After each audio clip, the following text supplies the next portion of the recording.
Episode 6, after a brief run in the SimWorks simulators here at the FPR headquarters, we got to see the guys firsthand at Homebush in a V8 supercar. And it was good to see how they'd adapt and drive the simulator. It's quite realistic, so you could get a good feel of how they drove the car, and we saw Todd in my group coming away hands down winner. He was very quick, very close between Macaulay and Tim.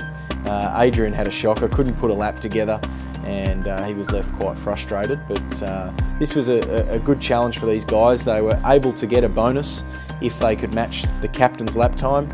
Fortunately, none of them did. So then we went back out for the retention, the final challenge, which a really, really difficult challenge for these guys. Not only did they have to focus on driving the car fast, they needed to have awareness. We had 10 obstacles around the track, and they had to come in and name as many of them as possible that were not normally there on the side of the track. So it was quite interesting.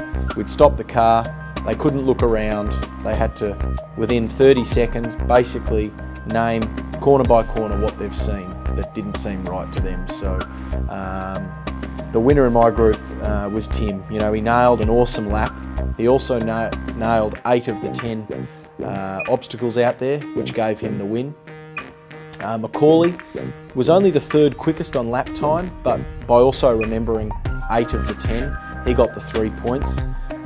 Todd, he was the 2nd quickest. Again, his driving impressed me. He drove the car really well, but he was only able to remember 6 of these obstacles on the track. So that hurt him a little bit with only 2 points.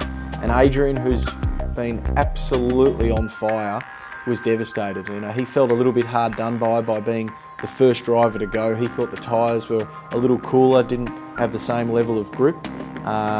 His lap time was relatively competitive. He was the slowest of all 4, but still quite competitive. He remembered 7 of the 8, but unfortunately he only got the 1 point. So it was a crucial time right now for me in the competition. I was torn over all my guys, and I nearly had to use this challenge as my deciding factor for captain's choice. So it was a very important challenge for these guys.